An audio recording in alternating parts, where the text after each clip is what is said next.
the mandate of of the United Nations Office on Drugs and Crime. Our organization has quite a wide mandate, which actually focuses on drug control, on prevention of crime, on issues related to corruption and countering terrorism. And one of the important mandates of UNODC is to promote the implementation, the practical implementation of the United Nations standard minimum rules for the treatment of prisoners. So this is actually the map, and you could see that as of beginning of this year, UNODC works in 98 countries, and we have 137 locations where UNODC provides technical support to member states. So now about the topic of prisons. And if we look at the situation globally, situation is actually quite sad, because the majority of prisons and prison services worldwide are in crisis, and we could see a very bad overcrowding in many prisons. So there are also a lot of systemic neglect and constraints that prison services encounter in the many countries, and these require very close attention of different actors, of member states, of civil society organizations, of faith-based organizations, as well as of the communities. So if we will look at the figures, then we could provide you information that currently there are more than 11 million prisoners worldwide. And I should also mention here that these figures do not include statistics from Eritrea, from North Korea, as well as from some statistics from China. But still, if you will look at the world prison population rate, and it's calculated as number of prisoners per 100,000 population, then the average world prison population rate is 140. And I believe it's very high.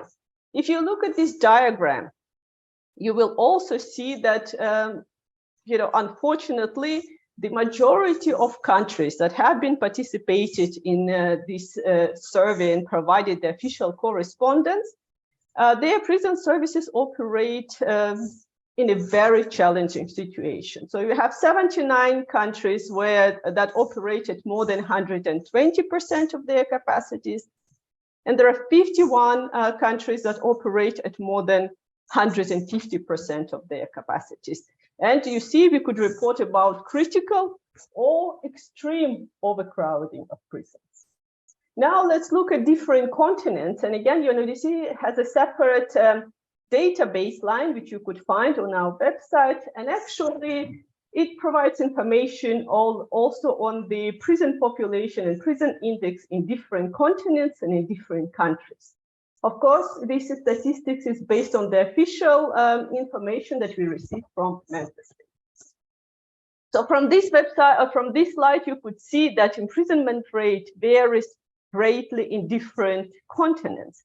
So again, you will see that the biggest prison rate, which is the number of prisoners per 100,000 population, is the largest in Americas.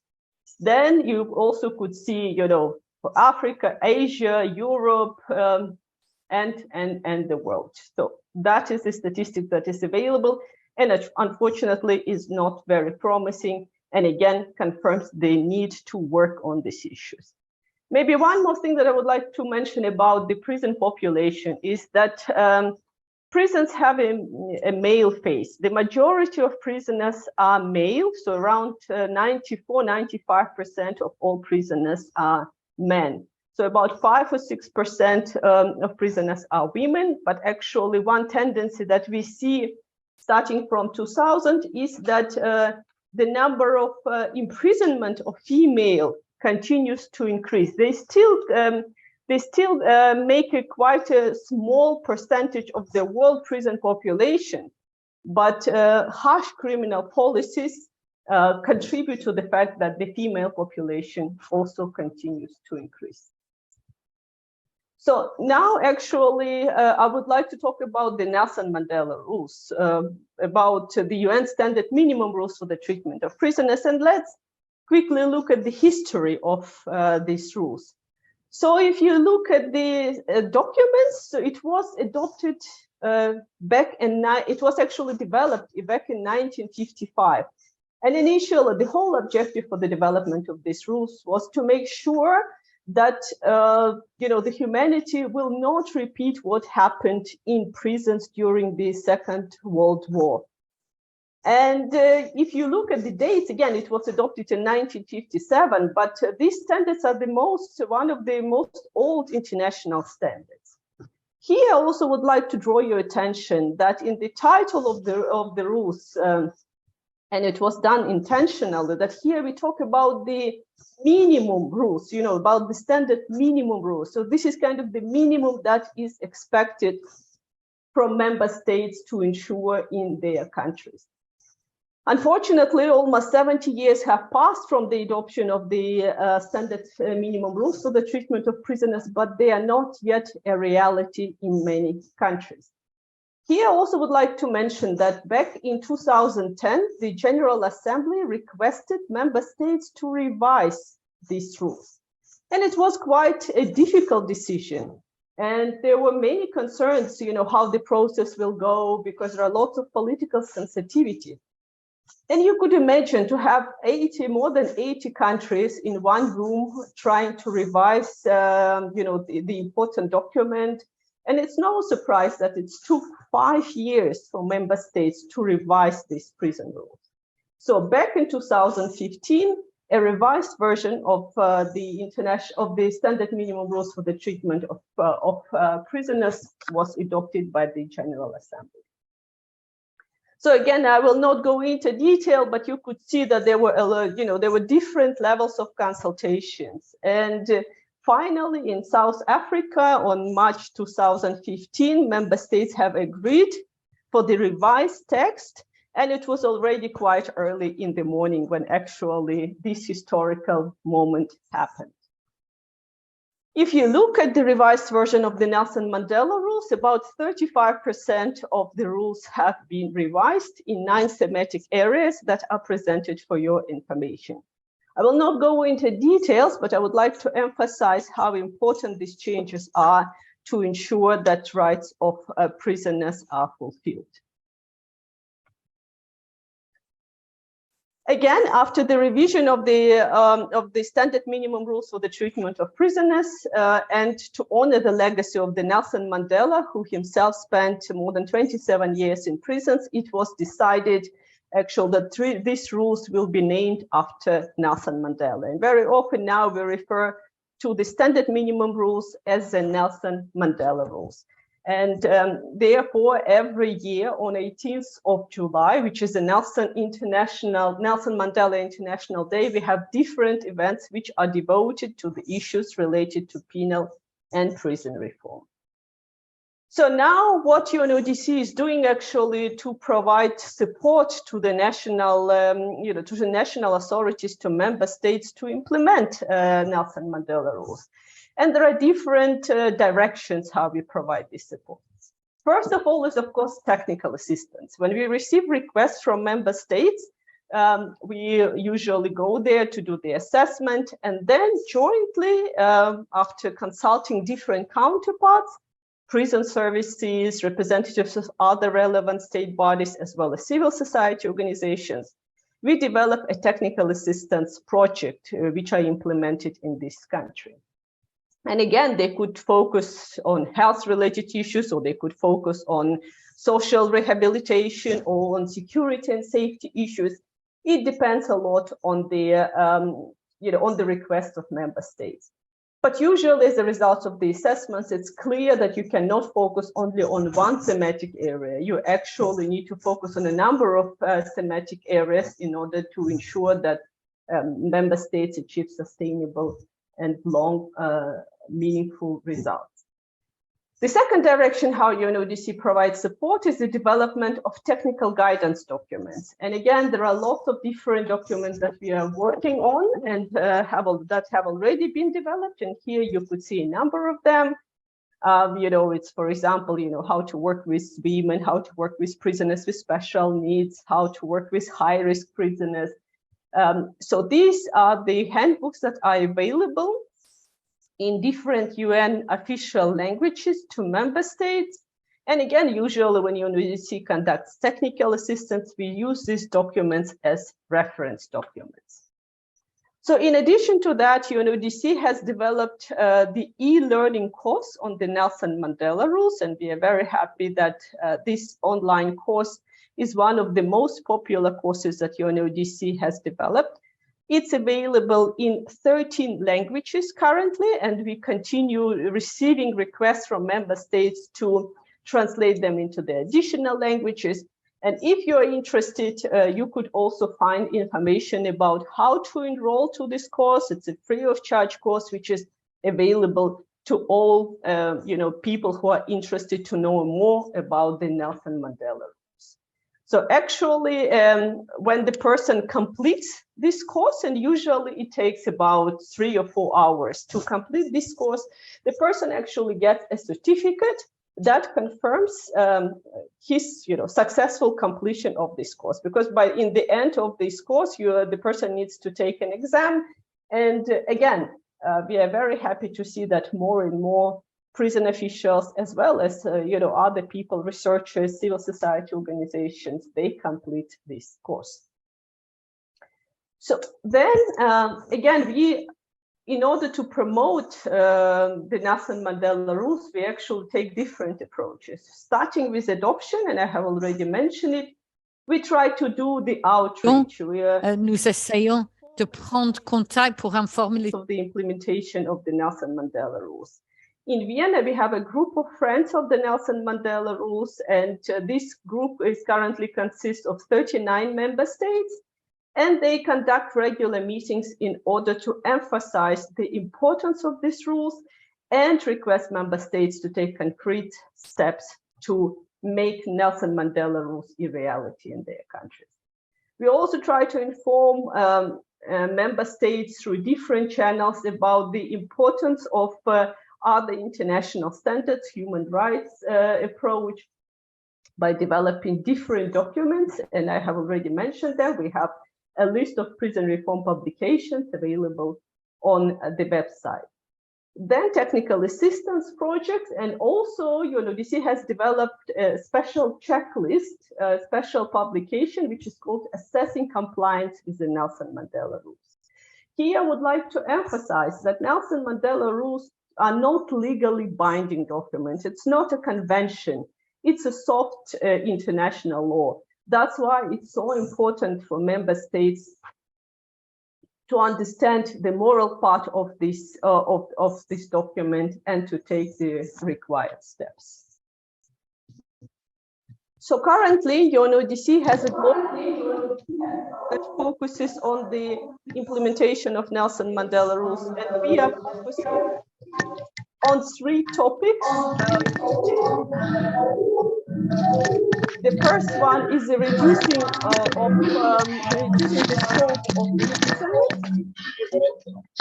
The second is improving prison conditions. And the third is supporting the social rehabilitation and reintegration. Again, this is a global program, and currently UNODC provides technical assistance to more than 50 member states worldwide.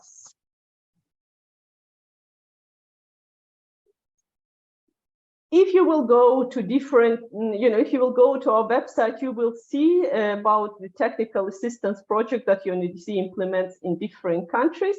But that is, again, I just tried in my presentation to provide information on how it's done and what are the main pillars of our technical assistance to member states.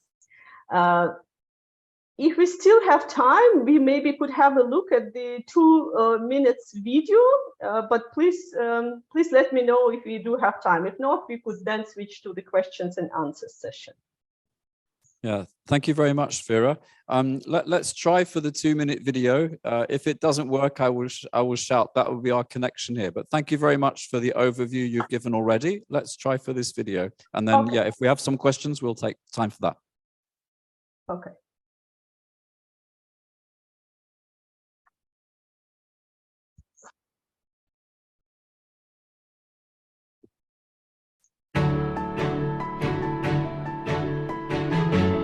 Здравствуйте, меня зовут Саутбаев Нурлан Уразалыевич. Хочу рассказать вам мою историю. 5 лет назад здравствуйте, меня зовут вступил закон. И с этого момента моя жизнь. Хочу рассказать вам мою историю. 5 лет назад, чем я занимался закон. И с этого момента моя жизнь, свой цех мебельный, разделили промышленную зону, взяли один цех, чем я занимался, производить на воле. У меня был изначально свой цех, начали брать и на промышленной зоне, взяли один цех и начали производить мебель. Изначально мы начали брать мелкие заказы. У нас по оборудованию была только циркулярка и инструменты подручные. В 2019 году случайно приехали, посетили нашу колонию представители организации ООН. Эти люди услышали нас, помогли нам со станками. С этого момента я начал брать больше осужденных на работу. На данный момент работают 17 осужденных. За свою работу получают заработную плату. Осужденным сложно влиться в общество после многолетней изоляции. И именно поэтому поддержка его семьи, приобретение специальных навыков и возможность работать даст мощную платформу осужденным не только стать полноценным членом общества, но и предупредить возможный рецидив. А впереди у меня большие планы. Меня дома ждут семья, сын.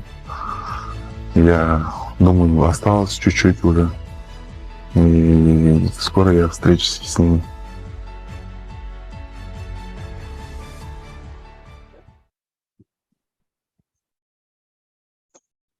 Thank you very much. Thank you, Vera. And I hope you will be able to share your presentation with the conference as well, so people can take that and study the links as well. We have time maybe for one or two questions. I would maybe just like to ask the first of those while everyone else is thinking, which is how you would see the role of an NGO like ours, which brings together prison chaplains.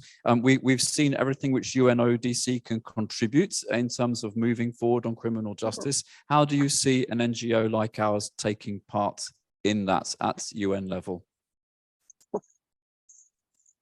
Thanks a lot for this question. And again, I would like to return to the one of the most important tasks of the prison service. And one of the tasks is actually to rehabilitate the person and to make sure that upon release, this person could lead a law-abiding life.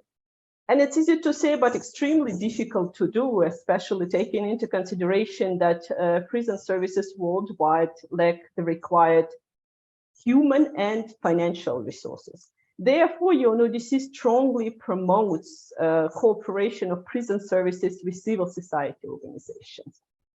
And of course, what kind of interventions are required should be based on a proper risk and needs assessment. Because, and it should be individualized risk and needs assessment. For some prisoners, they might require to get a basic education. For others, they might need to have a psychological support or to improve links with their families. For others, it's about the vocational training, but very often prisoners actually also emphasize the need to have faith-based interventions. And this is, again, where civil society organizations, including organizations like IFCA, could provide a lot of support. Because faith-based intervention should be properly incorporated in the overall rehabilitation interventions that are provided by prison authorities. And they have to work in close coordination with other actors who provide such kind of support. Again, we do pay a lot of attention to the faith-based intervention. And if you look at different UNODC handbooks, especially when we talk about the rehabilitation, you will see the importance of that. So maybe I could give you one example. One of the recent big programs that UNODC implemented was on the management of violent extremist prisoners. So unfortunately, the number of violent extremist prisoners continue to increase in different countries, and UNODC continues to receive requests from member states on how to ensure, first of all, the effective management of this particular category of prisoners, and second, how to prevent radicalization to violence in prisons. And here again, we also do focus a lot when it is required based on the risk and needs assessment, and try to engage faith-based interventions into the development of rehabilitation programs as well as in their implementation. Thank you. Thank you very much. And I believe that spiritual care is in the Mandela Rules, the access of prisoners to spiritual care, Rule 4. Am I correct? I think, and so there's a recognized role, and it's up to us at grassroots level how we implement that. I think we have time for 1 or 2 questions if anybody has one, while we have a representative from the UNODC with us in the meeting. Anybody like to ask a question to Vera about the Mandela Rules, about how the UN contributes to improving prisoner care?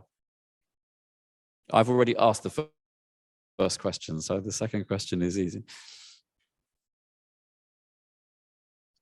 Yeah, Tim, I think. Yeah. So one coming from the floor from, you can introduce yourself, Tim, maybe. Hi there, I'm Tim Dixon. I'm a former prison chaplain in the UK and working in secure inpatient hospitals.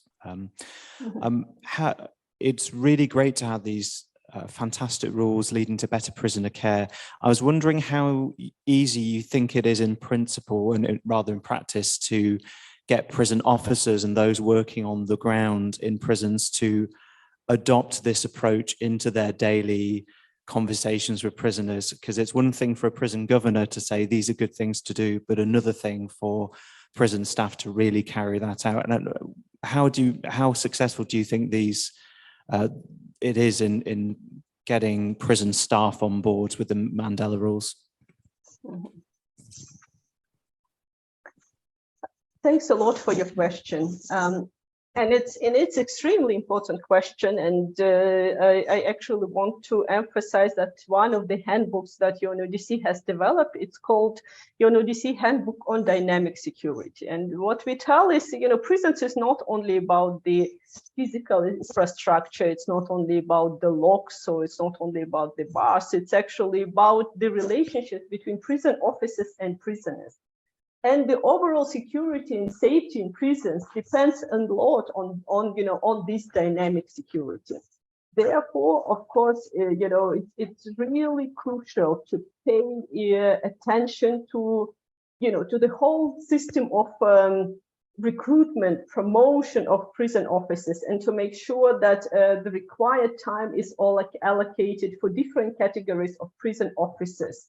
So again, in order to have this understanding, the prison officers have the understanding of the importance of the rehabilitation, in general, it's really important to invest a lot of time in training of prison officers, because very often it's an attitude that they have. It's very often the challenge is that they dehumanize prisoners and believe that their rights are not so important, and they have committed serious crimes, and that's why there are no international standards that could protect them.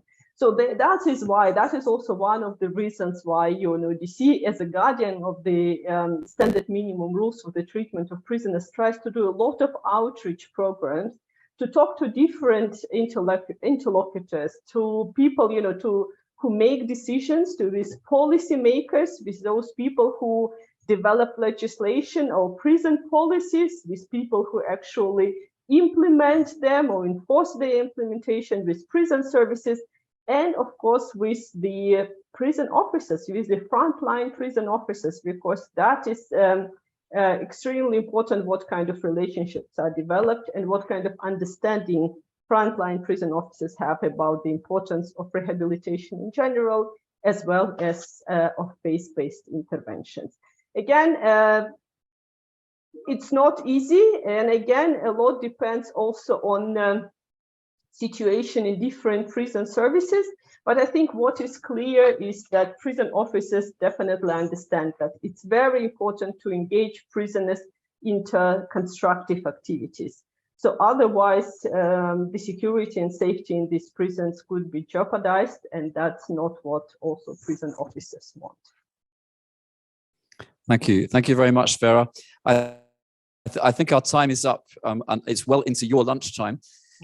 So we have another speaker here for the International Catholic Association of Prison Chaplains. But I want to thank you very much. I remember just on that point, when I was in your offices in Vienna, seeing the training resources you had for prison officers. So it's really interesting. I think that you have that grassroots approach as well to every level of organization within a prison. And it's also important for us, I think, to be aware of the Mandela Rules in particular. Don't just think that is something for countries outside Europe. You might be surprised at how some countries inside Europe measure up to those standards. So don't just get a superiority complex. Vera, thank you so much for being with us. I'm sure we'll be in touch going forward. And you know as well in your offices that you have some people on the ground in prison wings all over Europe and of course worldwide through the worldwide organizations. So don't hesitate to reach out to us when we can be of service on the prison wings in local areas. And thank you to your colleagues as well. Send our greetings to Philip and Torben on their difficult job. I think today they're having a challenging assignment overseas. So thank you very much for joining us. Maybe we can give a round of applause to Vera, and thank you. Thank you so much. Thanks a lot for this opportunity. Wishing you a very interesting discussion. Okay, thank you so much. You're very happy for you to stay along with us, but I'm going to be releasing you from the main screen now, so that's fine. Thank you.